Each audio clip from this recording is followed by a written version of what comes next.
Myanmar ने एक दफा फिर सेंट मार्टिन के ऊपर निगाहें जमाई हुई हैं और इनकी आंखों को तोड़ने के लिए बांग्लादेश की फजाइया बिल्कुल तैयार है। बार बार देखें तो म्यांमार बांग्लादेश से उलझने की कोशिश करता है और बांग्लादेश ने हर बार म्यांमार को जवाब दिया है। इस बार तो म्यांमार ने हद ही कर दी है। बांग्लादेश के सेंट मार्टिन के ऊपर नजरें जमाई हुई हैं और बांग्लादेश की फजाइया, बांग्लादेश की फौज पूरी तरह तैयार है बर्मा को जवाब देने के लिए, म्यांमार को जवाब देने के लिए। म्यांमार की फौज अपने अंदरूनी मामला से निमट नहीं पाती और भागकर बांग्लादेश के पास आती है, तो अब बांग्लादेश से उलझने की कोशिश कर रहे हैं।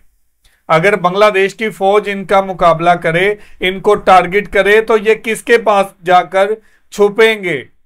तो आज बात करते हैं सेंट मार्टिन के ऊपर और सेंट मार्टिन के ऊपर किस तरह कब्जे के ख्वाब देख रहा है म्यांमार, बर्मा। आज इसी के ऊपर वीडियो है।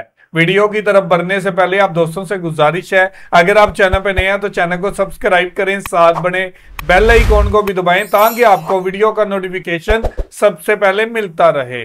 चलें वीडियो शुरू करते हैं जी। 1 2 3 गो। আসসালামু আলাইকুম, স্বাগত জানাচ্ছি ভিডিও টিউবের আজকের আয়োজনে।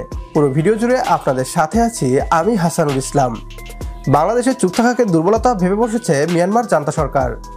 মিয়ানমারের একের পর এক যুদ্ধের উস্কানির মাঝেও বাংলাদেশ মাথা ঠান্ডা রেখেছে, এড়িয়ে গিয়েছে যুদ্ধ। তবে মিয়ানমারের মনে হয় বাংলাদেশের সাথে যুদ্ধ করার শখ পেয়ে বসেছে। এতদিন দূর থেকে বাংলাদেশকে যুদ্ধের উস্কানি দিয়ে এসেছে মিয়ানমার জান্তা। তবে এবার বঙ্গোপসাগরে যা করছে তা সরাসরি যুদ্ধের উস্কানি। গুলি ছোড়ার পর এবার সেন্ট মার্টিনের নিকটে 3টি যুদ্ধজাহাজ পাঠিয়েছে বার্মিজ জান্তা সরকার। বাংলাদেশের সেন্ট মার্টিনের নিরাপত্তাকে সরাসরি চ্যালেঞ্জ করে এবার বঙ্গোপসাগরে নিজেদের সেরা 3 যুদ্ধজাহাজ নামিয়েছে তারা। দাঁতভাঙ্গা জবাব দিতে প্রস্তুত বাংলাদেশের নৌবাহিনীও। কেন মিয়ানমারের 3 যুদ্ধজাহাজকে বাংলাদেশের জন্য সরাসরি যুদ্ধের চ্যালেঞ্জ হিসেবে দেখা হচ্ছে? আমরা কি আমাদের সেন্ট মার্টিনকে চিরতরে হারাতে বোঝাচ্ছি? বিস্তারিত থাকছে ভিডিও টিউবের আজকের এই ভিডিওতে। বাংলাদেশ আগ বাড়িয়ে যুদ্ধ করতে চায় না, তবে কেউ গায়ে এসে পড়লে বাংলাদেশ ছেড়ে কথা বলবে না। মাননীয় প্রধানমন্ত্রী শেখ হাসিনা বহু আগেই সতর্ক করে দিয়েছিলেন দুশ্মনদের। বাংলাদেশের এই নীতিকে হয়তো দুর্বলতা ভেবে নিয়েছে মিয়ানমারের জান্তা সরকার। লাগাতার বাংলাদেশকে যুদ্ধের উস্কানি দিয়ে আসা মিয়ানমার এখন বাংলাদেশের সেন্ট মার্টিনের নিকট 3টি যুদ্ধজাহাজ পাঠিয়েছে। এর আগে মিয়ানমারের জান্তা বাহিনীর সদস্যরা বাংলাদেশি জাহাজকে লক্ষ্য করে গুলি ছুড়লে সমগ্র বাংলাদেশের সাথে সেন্ট মার্টিনের যোগাযোগ বিচ্ছিন্ন হয়ে যায়। এবার সেন্ট মার্টিনের নিকটে 3টি যুদ্ধজাহাজ পাঠিয়েছে জান্তা বাহিনী। মিয়ানমারের রাখাইন রাজ্যে মর্টার শেল বিস্ফোরণের শব্দে কাঁপছে টেকনাফ ও সেন্ট মার্টিনের সীমান্ত এলাকা। এর মধ্যেই সেন্ট মার্টিন দ্বীপ থেকে স্পষ্ট দেখা যাচ্ছে মিয়ানমারের 3টি যুদ্ধজাহাজ। সাগরে মিয়ানমারের জলসীমায় গত 2 দিন ধরে নোঙর করে আসছে জাহাজগুলো। এতে সেন্ট মার্টিন দ্বীপের বাসিন্দাদের মধ্যে চরম আতঙ্ক দেখা দিয়েছে। গত 14 জুন শুক্রবার সকালে সেন্ট মার্টিনের জেটিঘাটে দেখা যায় মিয়ানমারের 3টি যুদ্ধজাহাজ সাগরে তাদের জলসীমায় নোঙর করে আছে। বিষয়টি নিশ্চিত করেন কক্সবাজার জেলা প্রশাসনের আওতাধীন সেন্ট মার্টিনের 20 কর্মীদের সুপারভাইজার জয়নাল আবেদিন। মিয়ানমারে গৃহযুদ্ধ চলছে মাটিতে, অথচ তারা সেন্ট মার্টিনের নিকটে 3টি যুদ্ধজাহাজ মোতায়েন করেছে। নিশ্চয়ই মিয়ানমার কোনো উদ্দেশ্য ছাড়া এই কাজটি করবে না। মিয়ানমারের উদ্দেশ্য এখানে পরিষ্কার, বাংলাদেশের সেন্ট মার্টিনকে নিজেদের নিয়ন্ত্রণে নেয়া। এর আগেও তারা অনেকবার সেন্ট মার্টিনকে নিজেদের অংশ বলে দাবি করে মানচিত্র প্রকাশ করেছিল। তবে এবারই প্রথম মিয়ানমারের জান্তা সরকার যুদ্ধজাহাজ নামানোর মতো দুঃসাহস দেখিয়েছে। বাংলাদেশের মাত্রাতিরিক্ত নীরব থাকার নীতির কারণেই আজ মিয়ানমারের জান্তা সরকার এমন দুঃসাহস দেখাতে পেরেছে। মিয়ানমারের পক্ষ থেকে এখনও সেন্ট মার্টিনকে নিয়ে কোনো প্রকার হুমকি কিংবা অপারেশন করার বয়ান আসেনি।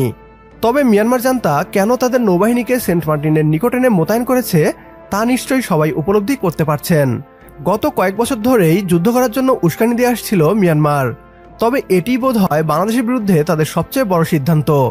বাংলাদেশের একটি ভূখণ্ডের নিকট যুদ্ধজাহাজ পাঠানো কোনোভাবেই মেনে নেওয়ার মতো নয়। ফলে সোশ্যাল মিডিয়ায় সাধারণ মানুষের মনে আশঙ্কা তৈরি হয়েছে, আমরা কি আমাদের একমাত্র প্রবাল দ্বীপকে হারাতে বসেছি? উত্তর হচ্ছে না।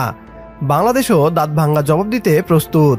নবনিযুক্ত বিমান বাহিনীর প্রধান এয়ার মার্শাল হাসান মাহমুদ খান বলেছেন, আমাদের প্রধানমন্ত্রী সবসময় বলেন আমরা কারোর সাথে শত্রুতা করতে চাই না।